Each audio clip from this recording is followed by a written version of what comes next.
Hello everyone, welcome to EduSpark. My name is Purvadas and I will be your instructor for this video. So चलिए शुरू करते हैं. तो सबसे पहले what is Python? So one when do I say what is Python? What do I mean by that? Python एक programming language है. Now you will ask what is a programming language? Okay, let's get on with that. So programming language is a language by which we communicate with the computational systems. हम लोग आपस में बात करते हैं हिंदी में, okay, या फिर कुछ और भी लैंग्वेज हो सकता है जो आप प्रेफर करते हो. आप अपने घर वालों के साथ बात करते हो, अपने दोस्तों के साथ बात करते हो, अपने रिलेटिव्स के साथ बात करते हो अपने मदर टंग में, B it any language, Hindi, English, Tamil, Telugu, Bengali, anything. Okay, so what happens now ना कि जो कंप्यूटर्स हैं, इलेक्ट्रिकल सिस्टम्स हैं, वो हमारे ये लैंग्वेजेस नहीं समझती है अनफॉर्चुनेटली. मतलब मैं अगर बोल दिया कि भाई ये कर दे या फिर ये हुआ है, तो वो कुछ नहीं समझेगा. ही विल बी लाइक नाडा, शून्य, क्या हुआ, कुछ उसको समझ में नहीं आएगा. तो उसके लिए हम लोगों ने क्या किया, जो महान कंप्यूटर साइंटिस्ट थे, बहुत अच्छे एकदम पुराने ज़माने के, उन्होंने एक चीज़ बनाई, प्रोग्रामिंग लैंग्वेज. प्रोग्रामिंग लैंग्वेज क्या होता है ना, it is a way of communicating with the systems. Okay, मतलब तुम कंप्यूटर में कुछ इंस्ट्रक्शंस टाइप करते हो and that is what the computer understands. वो जो लैंग्वेज है, वो जो तुमने इंस्ट्रक्शन कमांड सेट दिया है, वो समझ में आएगा कंप्यूटर को, स्पेसिफिक कुछ. तो वो जो इंस्ट्रक्शन सेट के डिफरेंट डिफरेंट वैराइटीज होते हैं, उन्हें बोलते हैं प्रोग्रामिंग लैंग्वेज. ठीक है, तो आज हम लोग जो प्रोग्रामिंग लैंग्वेज पढ़ने जा रहे हैं, दैट इज पाइथन. पाइथन. तो वाई पाइथन, तुम लोग पूछोगे और भी प्रोग्रामिंग लैंग्वेजेस है. हाँ, हजारों प्रोग्रामिंग लैंग्वेजेस है, लेकिन वाई पाइथन? सो सबसे first of all, Python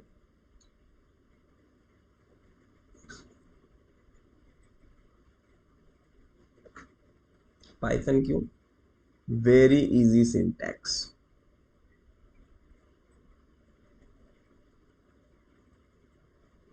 so what do I mean when I say very easy syntax? Very easy syntax क्या होता है? Sometimes in some programming languages, the commands you write, the instructions you give to the electrical systems, they are very complicated.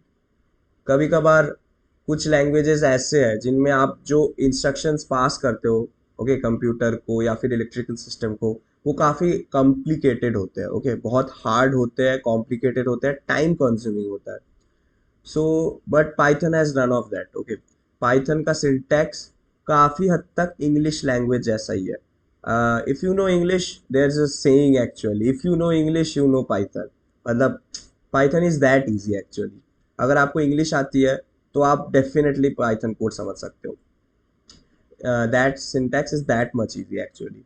तो बहुत easily आप Python में code लिख सकते हो, बहुत इजीली समझ सकते हो. अगर कुछ प्रॉब्लम आया तो बहुत इजीली आप उसको रिजॉल्व कर सकते हो. दैट्स द मेन प्रॉब्लम, मतलब मेन क्या बोलता हूँ उसे, हाईलाइट ऑफ दिस. जो नेक्स्ट होता है, and it's also a very good and very big point, that is a wide community support. Wide community, जब कुछ भी एक चीज़ होता है, उसके पीछे एक फैन बेस या फिर एक कम्युनिटी बनता है, राइट? कहीं कोई सेलिब्रिटी, तो उसका भी एक फैन बेस होगा, या फिर कहीं पर कोई प्रोडक्ट है तो उसका भी एक बहुत बड़ा फैन बेस होगा. तो जैसे similarly, that Python programming language is a widely used community that is very active, very active. Okay, what do I mean by very active? Python में कुछ भी, किसी को कुछ भी इशू आता है ना, वो पहले किसी को आया ही हुआ होगा, तो उसका सॉल्यूशन बहुत इजीली मिल जाता है. ओके, मतलब पाइथन कुछ ऐसा एब्स्ट्रैक्ट या ऑब्सक्योर चीज़ नहीं है जिसके लिए आपको घंटों ढूंढना पड़ रहा है उसका सॉल्यूशन. पाइथन के problems very easy to solve होते हैं and very easy to procure होते हैं उसके सॉल्यूशंस. आप बहुत इजीली उसके सॉल्यूशन ढूंढ सकते हो, be it online, be it here also. तो आपको कुछ भी इश्यू होता है पाइथन में, आप कोड लिख रहे हो, कहीं कुछ कोड रन नहीं हुआ है, तो आपको बहुत इजीली एक सपोर्ट मिल जाता है कि कैसे उसको सॉल्व करें, ठीक है। And the third thing is Python is a interpreted language.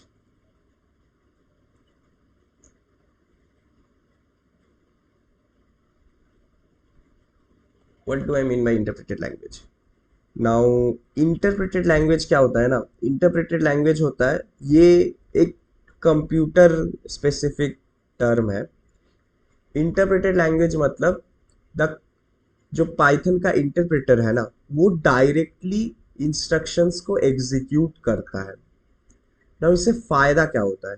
इससे ये फायदा होता है ना, बीच में कुछ होता नहीं है, मतलब पूरा ट्रांसपेरेंट रहता है प्रोसेस, कि जो भी एग्जीक्यूशन एग्जीक्यूट हो रहा है वो ट्रांसपेरेंट रह रहा है जिसने भी उस कोड को लिखा है। जो भी ह्यूमन या फिर जो भी पर्सन उस कोड को मेंटेन कर रहा है या फिर उस कोड को फॉलो अप कर रहा है, उसके लिए ये बहुत एक बड़ी एडवांटेज होता है कि the language is interpreted because it becomes transparent. आपको दिखता है कि क्या हो रहा है, क्यों हो रहा है, आपको अंदर सब दिखता है, ठीक है। And that is a very at very high advantage for that. Okay, now for some like and the one more thing is python is actually very old, like it's का लगभग what can I say 9 and 23 approximately 32 years हो गए हैं। python was created in 1991 by Guido von Russo, Netherlands के है, ठीक है। मतलब ये जान के रखो, अच्छी बात है। ओके, सो बहुत हो गया, and let's move on to now installing and doing something. So मैं अपना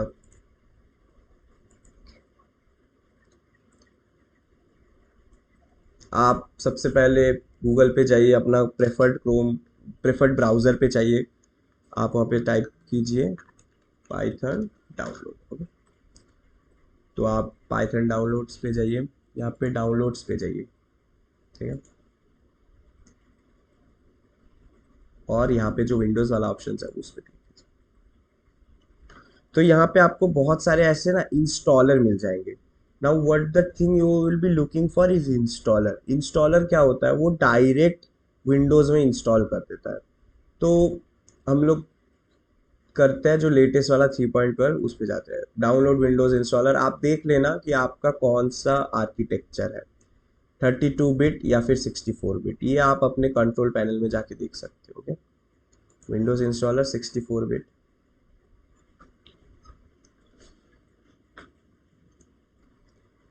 हाँ, तो डाउनलोड्स अभी कंप्लीट हो गए हैं, जैसा कि आप देख सकते हो। तो इसको क्लिक कीजिए। ओके, तो सबसे पहले आप ये वाला ऑप्शन क्लिक कीजिए। ये बाय डिफ़ॉल्ट नहीं क्लिक रहता है, लेकिन ये बहुत इंपॉर्टेंट है, add Python dot E X to install now. आपके पास एक ऑप्शन आएगा, उसको यस कीजिए।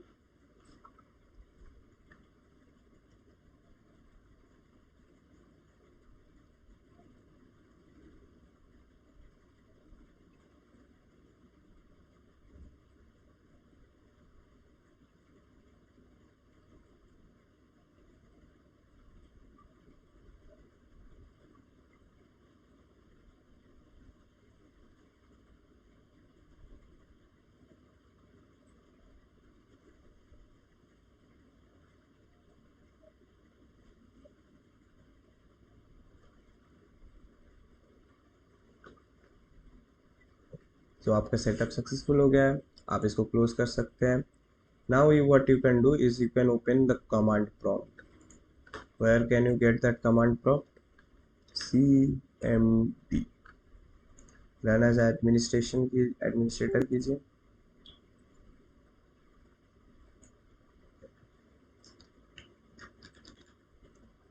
तो यहाँ पे आप अगर टाइप कीजिएगा पाइथन -v, तो यहाँ पे आपका थोड़ा कुछ, इससे ओवरवेल्म नहीं होना है। ओके, ये आपका बस पाइथन है। ओके, इसे ओवरलोड, ये आपको चालू करेगा एक console.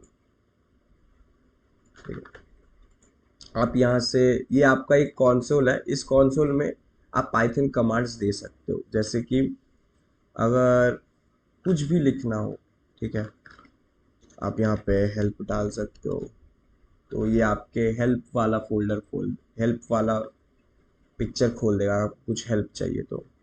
Let's exit from here now for time being.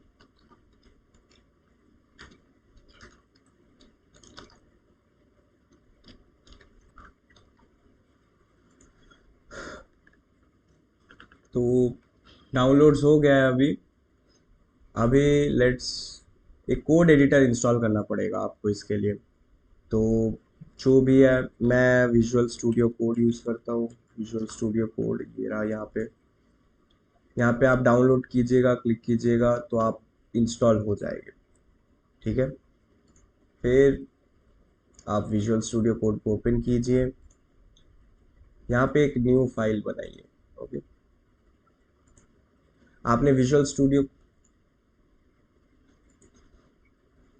Studio code open कीजिए, यहाँ पे न्यू फाइल पे क्लिक कीजिए। यहाँ पे पहले से ही देखोगे आप कि पाइथन फाइल का सपोर्ट है। ओके, पाइथन फाइल का सपोर्ट है।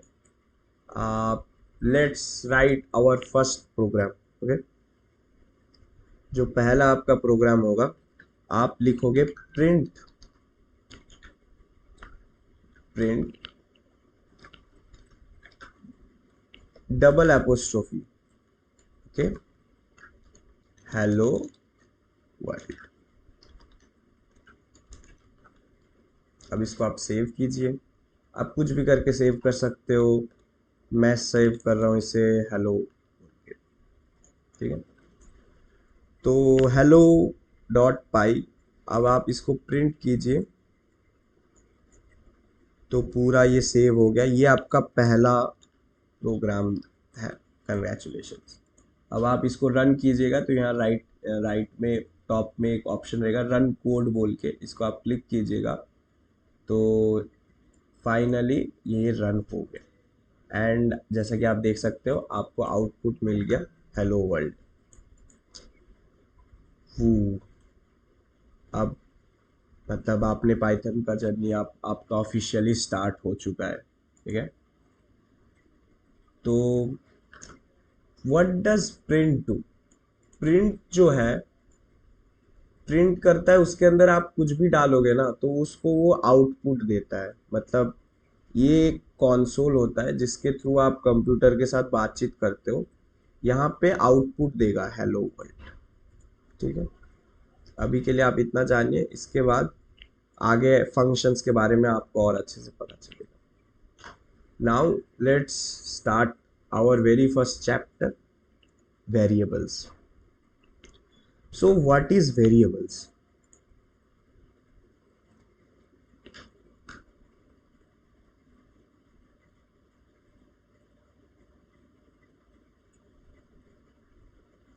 What is variables? वेरिएबल्स होते हैं एक टाइप के डाटा कंटेनर्स। डाटा कंटेनर्स बहुत भारी भरकम शब्द अगर लग रहे होंगे, भारी भरकम शब्द है नहीं। डाटा कंटेनर्स, वेरिएबल्स मतलब बेसिकली एक जगह, एक मेमोरी पे एक जगह जहाँ पे आप अपना डाटा स्टोर करते हो। ठीक है, जैसे आपने कोई फाइल सेव किया है, कुछ फाइल एडिट करके सेव किया, तो वो कहीं पर सेव होता है, मेमोरी पे स्टोर होता है। ठीक है, तो वैसे ही एक प्रोग्रामिंग लैंग्वेजेस पे आप कुछ वेरिएबल सेव कर सकते हो, कुछ डाटा स्टोर कर सकते हो बाद में यूज करने के लिए। ठीक है, तो these are called variables. Now what is the primary function of variables? Primary function of variables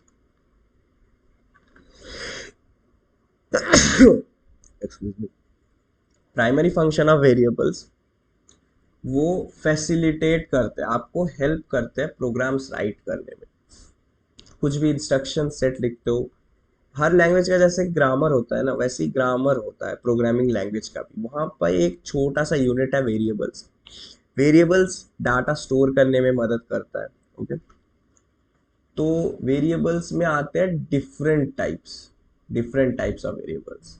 उन्हें टेक्निकली हम डाटा टाइप्स कहते हैं, पर हम लोग इस यूनिट के दौरान वेरिएबल्स ही बोलेंगे। ओके, तो वेरिएबल्स का जो पहला डाटा टाइप होगा वो होगा इंटेजर। इंटेजर डेटा टाइप या फिर इंटेजर वेरिएबल होता है whole numbers. Whole numbers I guess सबको पता है, और अगर नहीं पता है, होल नंबर्स इज लाइक 1 2 0 -4 7 10। कोई फ्रैक्शनल पार्ट नहीं है, कोई डेसिमल पॉइंट नहीं है, पॉजिटिव नेगेटिव होल नंबर्स हो गए। एंड ये हो गया आपका इंटीजर। सेकेंडली आपका जो फ्रैक्शनल पार्ट है ना, अगर आपको फ्रैक्शनल नंबर से डील करना है तो उसके लिए आपके पास एक और डेटा टाइप होता है, दैट इज फ्लोट। फ्लोट, उस डेटा टाइप का नाम तो फ्लोट है, सब बोलते फ्रैक्शनल है, लेकिन उसका नाम, टेक्निकल नाम फ्लोट है। Okay, and float is actually a short form. It stands for floating point integer. हाँ, बहुत ही बड़ा टर्म है, लेकिन ये एकदम कॉम्प्लिकेटेड नहीं है, एकदम देख के इसको घबराने का नहीं है। फ्लोटिंग पॉइंट इंटीजर इतना बड़ा नाम कुछ नहीं। फ्लोटिंग पॉइंट इंटीजर बेसिकली ऐसा है कि इंटीजर्स के बीच में एक पॉइंट है फ्लोट कर रहा, वहीं से आया है। ठीक है, तो जैसे 7.8 ये एक फ्लोट हो गया, 2.6 -3.5 ये एक फ्लोटिंग पॉइंट इंटीजर हो गया, या फिर फ्लोट हो गया। तो इंटीजर और फ्लोट ये दो डाटा टाइप्स हमारे पास है नंबर्स के साथ डील करने के लिए। ठीक है, अगर हमें नंबर्स के साथ डील करना है, if we want to deal with numbers, हम ये दो डाटा टाइप यूज करेंगे या फिर वेरिएबल टाइप यूज करेंगे, इंटीजर एंड फ्लोट। और अगर हमें मान लीजिए कैरेक्टर से डील करना है, कैरेक्टर्स यानी कि अल्फाबेट से डील करना है, language specific ABCD and stuff like that, तो हमारे पास एक रहता है string. What is string? String is a data type जो आप ऐसे डबल एपोस्ट्रोफी के बीच में एनक्लोज करते हो या फिर सिंगल एपोस्ट्रोफी के बीच में एनक्लोज करते हो। स्ट्रिंग स्ट्रिंग देता है आपको जो आपने लिखा है उसको एज इन ऑल उसे स्टोर करना। कंप्यूटर्स का जो स्मॉलेस्ट बाइट ऑफ इंफॉर्मेशन है ना, वो या तो 1 या तो 0 में स्टोर करते हैं। ठीक है, तो स्ट्रिंग हमें क्या करता है ना, स्ट्रिंग हमें जो भी लिखा हो, मैंने मान लीजिए इधर लिख दिया है पाइथन, तो उस पाइथन को वो ऐसे ही स्टोर करेगा पाइथन बोल के। ठीक है, तो स्ट्रिंग डेटा टाइप आपका मदद करता है कैरेक्टर्स के साथ डील करने के लिए। ओके, तो let's now go into the code editor and print out some stuff. ठीक है, तो मैं यहाँ पे सबसे पहले एक वेरिएबल डिफाइन करूंगा, a इज इक्वल टू 5। ये मेरा क्या हो गया? ये मेरा हो गया एक इंटीजर डाटा। तो मैं अब a इज इक्वल टू 5, अब मुझे हर जगह 5 लिखने की जरूरत नहीं है। अब मुझे कहीं भी अगर 5 की जरूरत पड़ती है तो मैं सिंपली उसे a बोल के रेफरेंस कर सकता हूँ, राइट। तो मैं अगर प्रिंट a किया और मैं उसको रन किया तो आप देख सकते हो 5 यहाँ पे प्रिंट होता है। ठीक है, लेट्स से मैंने एक और वेरिएबल इंट्रोड्यूस किया, b is equal to -3.4। Okay, मैंने यहाँ पे प्रिंट a किया और फिर मैंने किया print, my bad, print b। तो यहाँ पे आप देखोगे कि 5 भी प्रिंट होगा, -3.4 भी प्रिंट होगा। अब आप पूछोगे कि सर मैं इसको ऐसा नहीं कर सकता क्या कि लाइक इसके पहले कुछ प्रिंट हो उसके बाद ये नंबर आए, मतलब मैं इसको कुछ स्पेसिफिक फॉर्मेट कुछ सुंदर से प्रिंट करूँ? हाँ, that's absolutely possible. That is called F strings, format strings बोलते हैं उन्हें। फॉर्मेट स्ट्रिंग्स का आपको मैं दिखा देता हूँ कॉन्सेप्ट। फॉर्मेट स्ट्रिंग्स कैसे काम करते हैं? फॉर्मेट स्ट्रिंग्स आपको दो तरीके से आप बना सकते हो। एक होता है आप एक स्ट्रिंग बनाओ, ठीक है, उसके सामने f डालो और उसके बाद करली ब्रेसेस के थ्रू आप यहाँ पे वेरिएबल्स रखो और यहाँ पे आप कुछ जो लिखना है लिखिए, ठीक है। तो ये जो करली ब्रेसेस के अंदर वाला पार्ट है ना, वो रिप्लेस हो जाएगा उस वेरिएबल के वैल्यू से, ठीक है।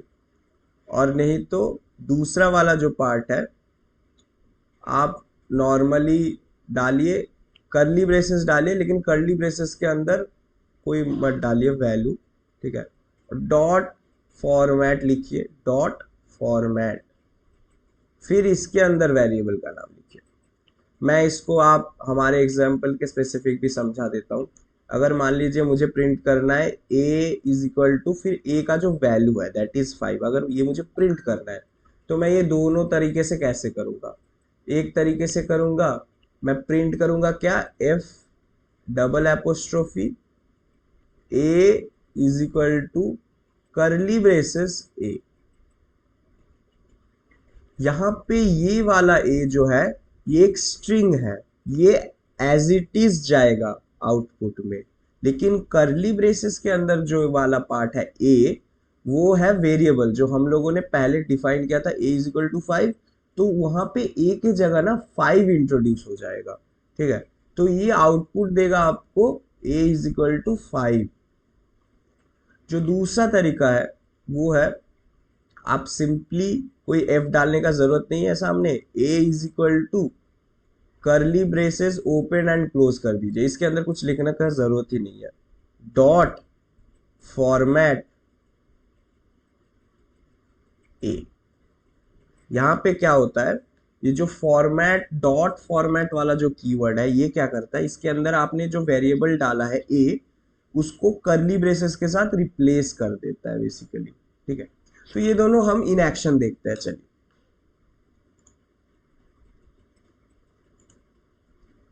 तो मैंने यहाँ पे किया कि ये तो प्रिंट हो रहा है, तो मुझे प्रिंट करना था पहले तरीके से, हम लोग देखते हैं प्रिंट कैसे करता है।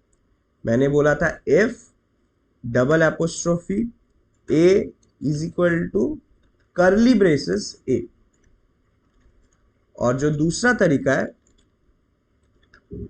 वो है कोई f नहीं, a is equal to curly braces dot format और इसके अंदर a, ठीक है। तो ये जो दो तरीके आपने देखा है, इन दो तरीकों से सेम चीज प्रिंट होगा। मैं यहाँ पे दावा लगाता हूँ कि इन दो चीजों से सेम चीज प्रिंट होगा, a इज इक्वल टू 5। देखते हैं अभी वो प्रिंट होता है कि नहीं। जैसा कि आप लोग देख सकते हो a इज इक्वल टू 5 दोनों केसेस में सेम प्रिंट हुआ है, ठीक है। तो इन्हें कहते हैं फॉर्मेटेड स्ट्रिंग्स। फॉर्मेट स्ट्रिंग्स के माध्यम से आप बहुत एक सुंदर और बहुत ही अच्छे तरीके से, बहुत प्रिटी वे में अपने वेरिएबल्स को देख सकते हो कि सिस्टम में क्या चल रहा है, ठीक है। ओके, नाउ इसके बाद आपका प्रिंटिंग आपको आ गया। प्रिंटिंग वाला जो मैंने सबसे पहले बताया था कि प्रिंट के थ्रू आप कोई भी वेरिएबल का वैल्यू देख सकते हो क्या हो रहा है। फॉर्मेटेड स्ट्रिंग्स देख लिया आपने कि कैसे आप इसको सुंदर बना सकते हो। आपने वेरिएबल टाइप्स पढ़ा कि लाइक कौन से टाइप्स कैसे यूज होते हैं, स्ट्रिंग कब यूज होता है, डेटा इंटीजर टाइप कब यूज होता है, फ्लोट टाइप कब यूज होता है। अब आते हैं एरिथमेटिक लॉजिक पे, ठीक है। एरिथमेटिक लॉजिक, ओके, लॉजिक हम लोग पढ़ेंगे अभी, लॉजिक।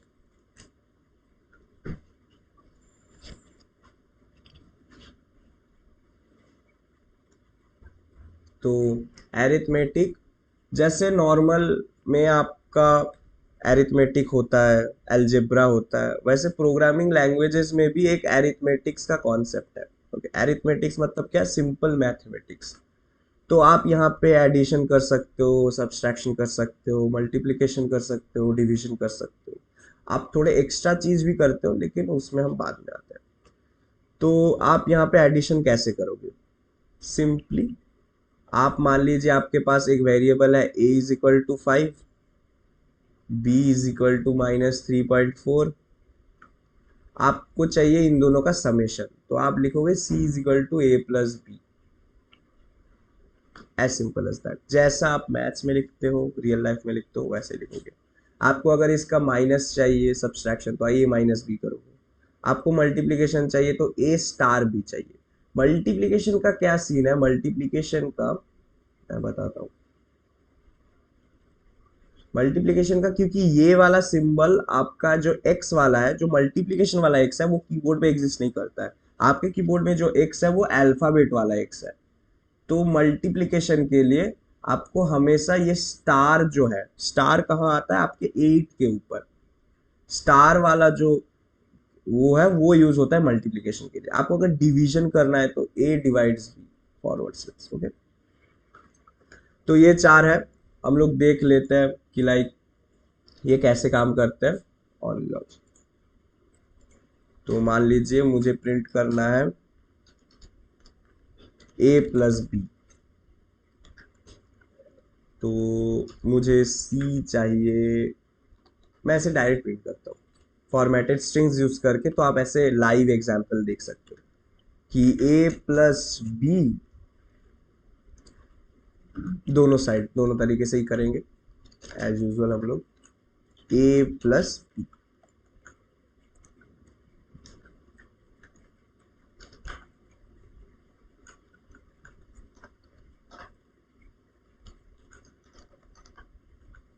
डॉट फॉर्मेट, और यहाँ पे भी आप लिखोगे ए प्लस बी।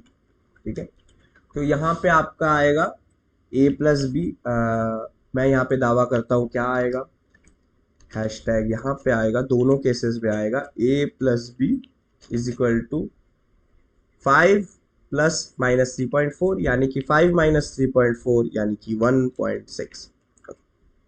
तो लेट्स सी क्या सा होता है। तो जैसा कि आप देख सकते हो 5 प्लस 3 पॉइंट माइनस 3.4 1.6, आपके दोनों में सेम चीज आ रहा है। ठीक है, फिर इसके जगह आप खुद अब इसमें ट्राई कीजिए, माइनस डाल के, मल्टीप्लाई डाल के, डिवीजन डाल के। ठीक है, ये आपका एरिथमेटिक वाला पार्ट हो गया। अब चलते हैं लॉजिकल पार्ट। एरिथमेटिकल हो गया, अब आपको करना है लॉजिक। लॉजिक क्या होता है, लॉजिक होता है ट्रू और फॉल्स, सत्य या मिथ्या। तो लॉजिक का जो स्टेट्स होते हैं, ठीक है, वो डिफरेंट टाइप्स होते हैं। एक बूलियन होता है उसके लिए, बूलियन। बूलियन क्या है, बूलियन आपका एक टाइप ऑफ वेरिएबल है जो दो स्टेट ले सकता है, या तो ट्रू या तो फॉल्स। ट्रू के जगह 1 या फिर फॉल्स के जगह 0। ये इन दो केसेस में एग्जिस्ट करता है, ट्रू नहीं तो 1 और फॉल्स नहीं तो 0। अच्छा, अब बूलियन का क्या सीन है, बूलियन का आप लोग शायद लॉजिक गेट्स पढ़े होंगे या फिर नहीं पढ़े होंगे, तो मैं बता देता हूँ। ट्रू और फॉल्स एक इलेक्ट्रिकल इक्विवेलेंट है कि अगर कुछ हो रहा है तो फिर वो ट्रू है, और अगर कुछ नहीं हो रहा है तो वो फॉल्स है। तो इसका लॉजिकल एनालिसिस कैसे करते हैं, इनके लॉजिक गेट्स दो टाइप के होते हैं पाइथन में, या फिर जनरली कोई भी ऑपरेटर्स प्रोग्रामिंग लैंग्वेज में दो टाइप के होते हैं। एक होता है और, एक होता है एंड। और क्या करता है, और में जितना वैल्यूज आप इनपुट डालोगे उसमें से कोई भी अगर ट्रू हो गया तो फिर वो ट्रू हो जाएगा। और एंड में ट्रू होने के लिए सबको सेम होना पड़ता है, ट्रू। ठीक है, तो मैं आपको इनका लॉजिक गेट का वो टेबल, लॉजिक टेबल भी बना के दिखाता हूँ। और के लिए क्या सीन है, और के लिए मान लीजिए आपका इनपुट 1 है, इनपुट 2 है और आउटपुट है। नाउ आपको लगेगा कि मैं ये इलेक्ट्रिकल सिस्टम्स की तरफ जा रहा हूँ, प्रोग्रामिंग लैंग्वेज से हट रहा हूँ, ऐसा एकदम नहीं है। ये आपको एक रेलिवेंट इंफॉर्मेशन है, लॉजिक गेट्स कैसे है। ये आपको बूलियन एनालिसिस जो आप बाद में करोगे प्रोग्रामिंग लैंग्वेजेस में, उसमें बहुत ज़्यादा हेल्प देगा। तो इनपुट वन अगर इनपुट वन अगर आपका ट्रू है, इनपुट टू अगर आपका ट्रू है तो आपका आउटपुट आएगा ट्रू। इनपुट वन अगर ट्रू है, इनपुट टू अगर आपका फॉल्स है, तो भी आपका आउटपुट आएगा ट्रू। एंड वाइस वर्सा, आपका इनपुट वन है अगर फॉल्स, इनपुट टू है अगर ट्रू, आपका आउटपुट आएगा ट्रू। और आपका अगर दोनों फॉल्स है तभी ये फॉल्स हो। इसको इन एक्शन देखते हैं। Let's go. अच्छा, मैं यहाँ पे बोल रहा हूँ इनपुट वन इनपुट टू, आप सोच रहे हो कि मैं इसको इनपुट मतलब इसको कैसे कंप्यूट कोड करूंगा। तो जो और का सिग्नेचर होता है, और को कैसे यूज करना होता है वो ऐसे होता है, आप लिखोगे इनपुट वन और इनपुट टू। ठीक है, ये आपका कोई एक वेरिएबल मान लीजिए output is equal to input one और इनपुट टू। ठीक है, तो इसको करके देखते हैं। Let's see. तो मान लीजिए मैं बोल रहा हूं कि मेरा जो आउटपुट है वो इनपुट वन और इनपुट टू है। यहाँ पे मैंने एक गलती किया है, कोई अगर देख लिया है तो बहुत ही अच्छी बात है। मैंने यहाँ पे इनपुट वन इनपुट टू कहीं डिफाइन ही नहीं किया है, उसके पहले ही मैं इसको यूज करने का कोशिश कर रहा हूँ। ये ऐसा वाला हो गया है कि आपने किसी को कुछ प्रोडक्ट के बारे में इंफॉर्मेशन दिया ही नहीं है, उसके पहले ही आप उसको यूज करने का कोशिश कर रहे हो। मतलब मान लीजिए आपके दिमाग में चल रहा है कि ये कुछ सामान आपको खरीदना है। ठीक है, आपने वो खरीदा, बाद में देखा कि उसमें एक डिफेक्ट आ गया, तो आप ऐसे ही उसको किसी दोस्त को जाके बोल रहे हो भाई लॉस हो गया। तो उसको कुछ समझ में नहीं आएगा कि क्या लॉस हो गया, कैसे लॉस हो गया। तो जो सबसे मेन चीज है वो होता है कि लाइक आपको हर बार इनपुट वन जो भी आप यूज करोगे वो डिफाइन करना पड़ेगा। तो जैसे मैं इधर पहले डिफाइन कर लेता हूँ इनपुट वन, मान लीजिए हमारा ट्रू है, और सिमिलरली इनपुट टू हमारा ट्रू है। ठीक है, एक एक करके हम लोग ट्राई करेंगे। इसमें भी दो तरीके से हम लोग करेंगे फॉर्मेटेड स्ट्रिंग्स। एक होगा output is equal to output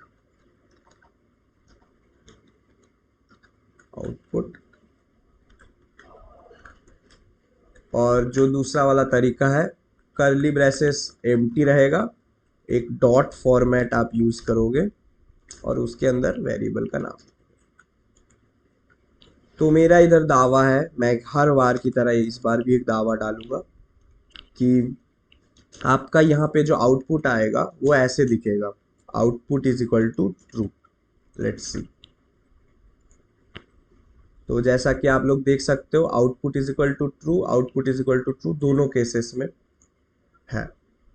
तो मैंने आपको टेबल वाला दिखाया कि क्या होता है, तो ट्रू फॉल्स के लिए भी देख लेते हैं क्या होता है। एक इनपुट वन ट्रू है, एक इनपुट टू फॉल्स है।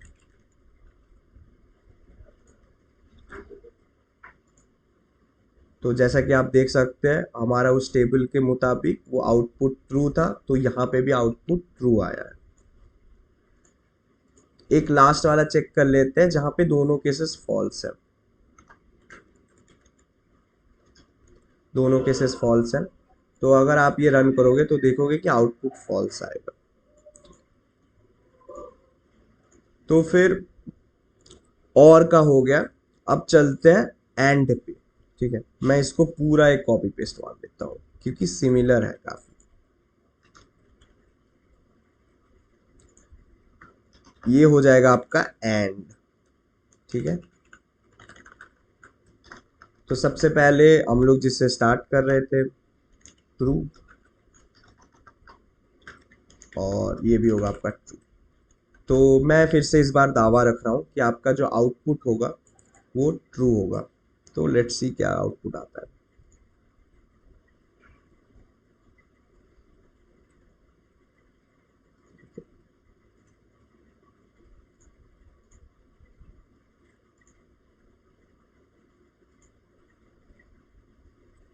एक सेकेंड, एक सेकेंड।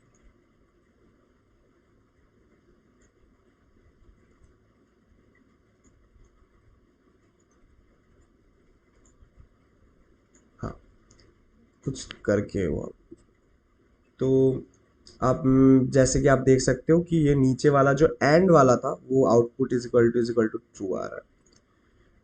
अब एंड का जो गेट है, मैं आपको, आप ही लोग को एक बोल रहा हूँ कि एंड का आप लोग गेट बनाइए।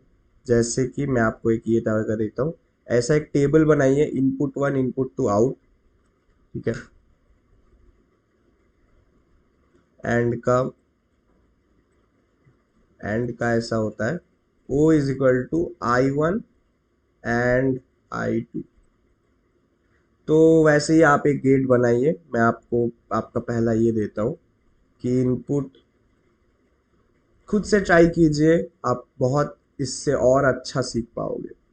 इनपुट टू आउटपुट, तो हमने अभी पहला ट्राई किया कि input one true, input two भी, input one true, input two true, तो आउटपुट भी आपका ट्रू आता है। तो आप टेस्ट कीजिए कि अगर इनपुट वन ट्रू है, इनपुट टू फॉल्स है, तो आउटपुट क्या आएगा। अगर इनपुट वन फॉल्स है, इनपुट टू ट्रू है, तो आउटपुट क्या आएगा। और अगर दोनों इनपुट्स ही फॉल्स है तो क्या आएगा आउटपुट।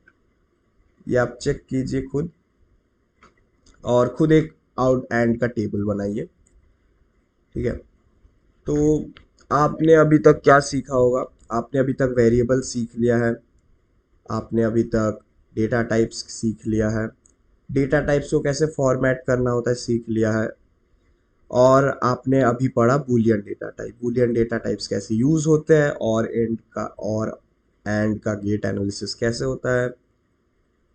तो आज के लिए इतना ही रखते हैं, लेक्चर 1। कमेंट्स में बताइए आपको कैसा लगा, फीडबैक दीजिए, और thank you for watching this, and या, गुड नाइट।